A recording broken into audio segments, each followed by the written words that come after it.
Bonjour, bonsoir, ça dépend d'où vous nous recevez, de l'heure qu'il fait chez vous. Très content de vous voir, très content de vous avoir. Alors, dans la précédente vidéo, nous avons parlé de l'épargne comme point culminant, comme la base du processus d'ascension vers la richesse. C'était le conseil donné par Arcade, l'homme le plus riche de Babylone. Et dans cette vidéo, nous allons parler de deux points très importants pour assurer cette ascension. Mais avant d'aller plus loin, je vous invite à vous abonner si ce n'est pas encore fait, à liker et à laisser un commentaire si vous avez une opinion. Si vous avez aimé, faites-le moi savoir aussi en commentaire. Et bien évidemment, vos approches, vos conseils sont les bienvenus. Alors, je m'en vais tout droit au but. Le premier point que je vais aborder aujourd'hui, c'est avoir de l'ambition. Avoir de l'ambition. La plupart des gens qui réussissent, le point commun qu'on peut noter chez eux, c'est l'ambition. Ils ont des projets, ils ont une vision et ils se battent pour ça. C'est comme une passion pour laquelle ils sont prêts à donner tout ce qu'ils ont dans les tripes pour y arriver. Et une personne publique, une personnalité publique qui m'a marqué, c'est Steve Jobs. La plupart de ceux qui suivent connaissent Steve Jobs. Steve Jobs, c'est un entrepreneur, le PDG de Microsoft, ex-PDG parce qu'il n'est plus. Steve Jobs, pour raconter la petite histoire, était un passionné de l'informatique.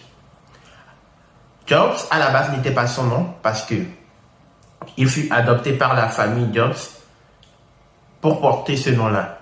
Et dans le contrat d'adoption, il était mentionné que Jobs devait poursuivre ses études jusqu'à l'université. Ça ne dérangeait pas la famille Jobs.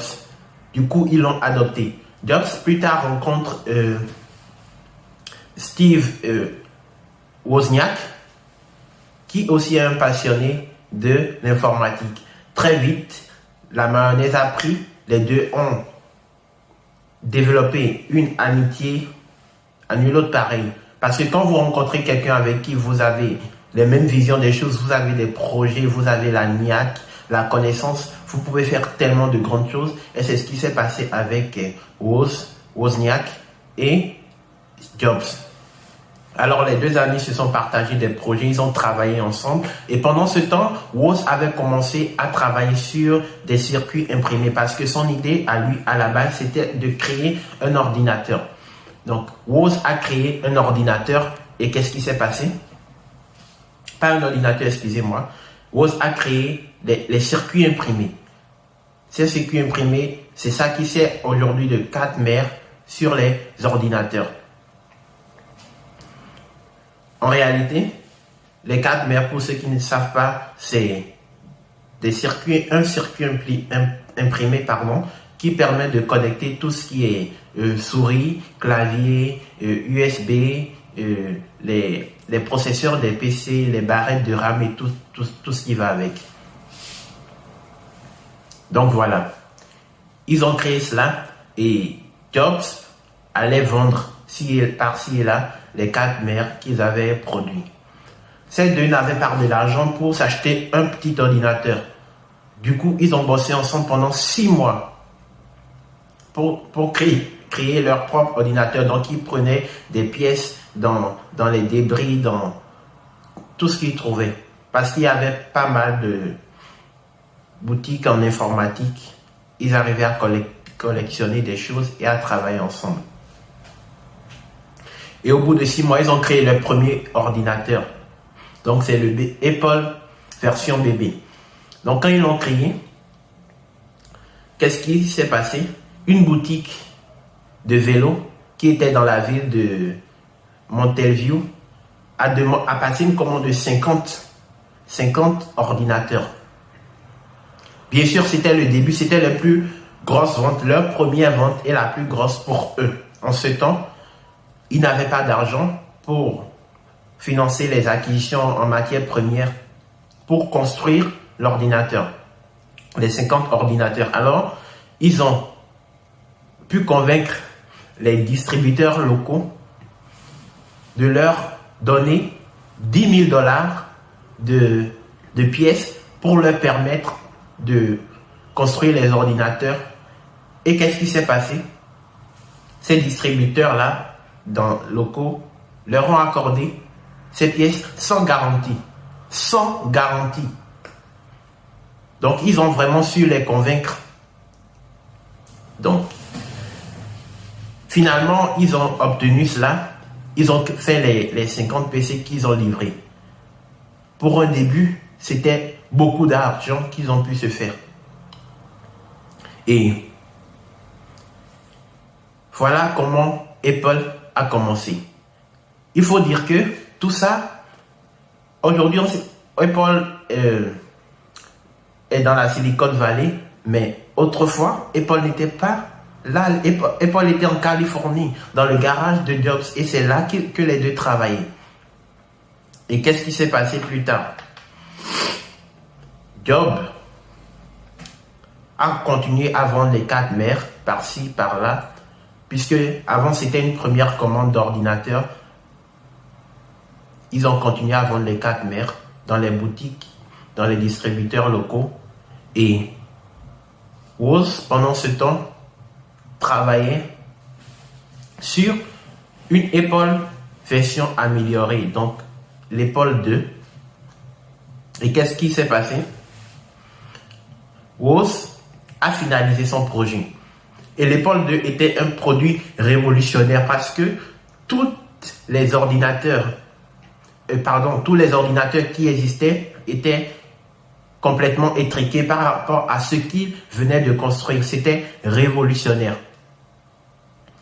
Et dès qu'il a mis en place l'Apple 2, bien sûr avec Jobs, c'était des potes, ils ont travaillé, ils avaient le projet, ils étaient complémentaires. Bien que Jobs, on peut le remarquer, avait des compétences commerciales assez poussées, même s'il était aussi bon en informatique. Bien, Jobs va chercher des actionnaires parce que l'objectif, en fait, c'était d'avoir une société capital risque, c'est-à-dire une société par action où les actionnaires sont des investisseurs en capitaux. Et bien sûr, les investisseurs en capitaux dans une société de capital risque, ils investissent en connaissant le risque qu'ils encourent parce que l'entreprise a un potentiel de croissance. Donc, ils n'avaient pas une assurance à 100% avant de le faire. Et un monsieur, Mike, a accepté d'investir dans ce projet. C'est Mike Makula. Mike Makula a accepté d'investir dans leur projet. Il était d'ailleurs le premier actionnaire de Apple. C'était Apple Computer, le vrai nom, ou certains disent Apple 2, Apple Computer. Il a accepté d'investir là-dedans. Plus tard, il est devenu CEO de la boîte par intérim. Mais au départ, il était le premier actionnaire de Apple 2. Et Jeff et Woz, ils espéraient que leur entreprise fasse partie des 500 firmes, les 500 premières firmes américaines. Et Woz les rassurait que dans 2 ans, seulement 2 ans, ils allaient parvenir à atteindre cet objectif. Parce que Woz était dans le même état d'esprit qu'eux. Il était prêt à bosser, à fouiller, à bêcher pour atteindre cet objectif. Il les rassurait chaque fois qu'ils atteindraient cet objectif. Aujourd'hui, en 2022, donc l'année passée, Kantar Brent a fait un rapport des 100 premières firmes les plus influentes au monde. Et rassurez-vous que Apple était la première entreprise en tête de liste. Et mieux, un rapport de Fortune, le média Fortune, 15 Global Fortune, ils ont fait un classement et Apple était 7e dans le rang.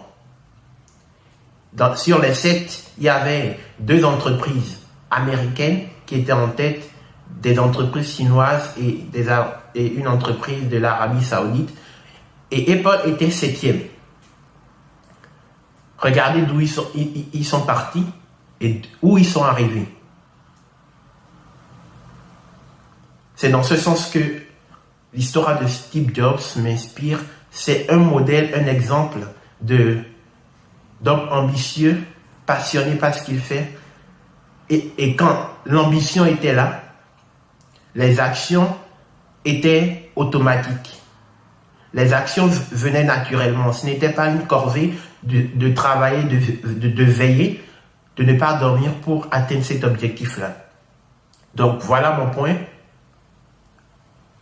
L'ambition, c'est quelque chose de très, très, très, très fort. Et chaque fois que je repense à Jobs, je n'ai que d'envie de travailler. Et cette envie est ranimée par mon ambition, par les défis personnels que je me suis fixé à relever. Et le deuxième point que je voulais partager avec vous pour clore cette vidéo, c'est bien évidemment savoir s'entourer. Savoir s'entourer. Parce qu'on dit, dis-moi qui tu fréquentes, je te dirai qui tu es. D'autres disent que si tu fréquentes 5 entrepreneurs, tu deviendras le 6e. Ou encore, si tu te côtoies 9 mendiants, tu deviendras le 10e. Savoir s'entourer. Parce qu'on dit qu'on est la moyenne des 5 premières personnes dont on est entouré, il est important de s'entourer de personnes qui ont la même vision que nous. Dans l'histoire de Jobs, on remarque très bien qu'il s'est associé avec un homme qui avait la même vision que lui. Woz avait la même vision des choses. Ils étaient tous de prêts à travailler et à bosser comme des dingues pour atteindre leur objectif. Et plus tard, quand je cherchais des actionnaires, on dit qui s'assemble se ressemble et qui se ressemble s'assemble.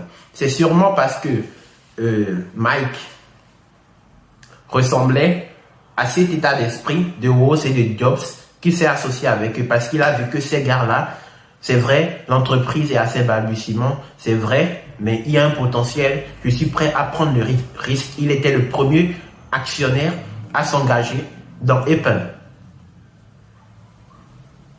Voilà ce que je voulais partager aujourd'hui avec vous. J'espère que ça vous aura aidé. Si oui, n'oubliez pas de liker, de vous abonner et de lâcher un commentaire. Ça fera plaisir. Et merci d'avoir suivi et au revoir. Bye.